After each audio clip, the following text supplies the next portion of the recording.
Yo mga idol, kamusta? Sports Talk PH nga pala. Ang pangako kay Magsayo, pag-usapan natin yan mga idol. Ngunit bago ang lahat ay huwag kakalimutang mag-subscribe at i-click ang notification bell button for more sports talk.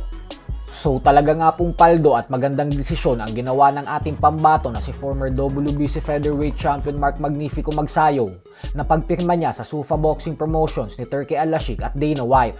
Ito po ay dahil ang pinangako sa kanya ng mga ito ay bibigyan siya ng hindi bababa sa 3 laban sa SUFA Boxing sa bawat taon. Kaya asahan po natin na magiging aktibo talaga si Magsayo ngayon na sila Turki at Dana White na ang may hawak sa kanya.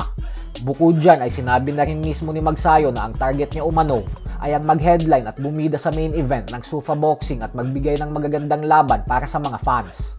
Paliwanag ni Magsayo na alam niya daw sa kanyang sarili na kaya niyang maghatid ng magagandang laban na siyang magpapasaya sa mga fans na manunood. Kaya suportahan po natin si Magnifico sa panibagong yugto ng kanyang 10 taong professional boxing career. Para naman po sa mga naguguluhan kung partner lang ba ng SUFA Boxing ang MP Promotions kay Magsayo katulad dati na co-promoter ng MP kay Magsayo ang PBC and TGB, ay hindi po ganun ang sitwasyon ngayon. Para po malinaw sa lahat ay wala na po si Magsayo sa ilalim ng MP Promotions dahil may exclusive contract ang SUFA Boxing at ayaw nitong makipagsanib puwersa sa ibang promoters. At bagkus ang gusto nito ay maging independent promotion lang. Ibig sabihin po niyan ay ang tanging SUFA Boxing lang ngayon ang siyang may karapatan at may hawak kay Magsayo. Pero hindi naman po ibig sabihin nito ay may sama ng loob si Magsayo sa MP. Kasi sa katunayan po ay ang MP Promotions President Sean Gibbons pa din ang siyang magsisilbing advisor ni Magsayo upang matulungan pa rin siya nito at magabayan sa kanyang karera. Kaya maayos na maayos pa rin po ang relasyon ni Magsayo at ng buong MP Promotions. Sadyang hindi lang din talaga swapang si Gibbons dahil bukas ang pinto nito para sa mas malalaking oportunidad na pwedeng dumating sa mga boksingero niya.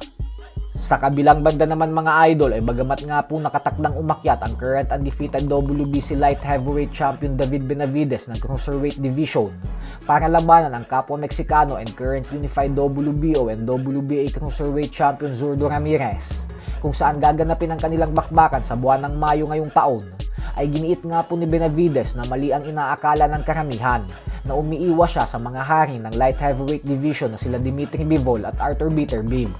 Paliwanag ni Benavides na sadyang gusto niya lang daw talaga munang labanan si Ramirez para sa isang All-Mexican showdown. At pagkatapos niya umano itong talunin, ay agad din umano siyang babalik sa Light Heavyweight Division para labanan si Bivol at Beterbiev. Ayon kay Benavides ay iisa-isahin niya umano ang mga itong bibiktimahin. Bukod dyan ay kahit natalo na si Canelo Alvarez kay Terence Crawford, ay sinabi rin ni Benavides na bukas pa din daw ang kanyang pinto na labanan ito dahil naniniwala umano siya na hiling pa rin ng mga boxing fans lalong-lalo na ng mga Meksikano na makita silang magtuo sa ibabaw ng lona balang araw. So hanggang dito na lang po muna tayo mga idol.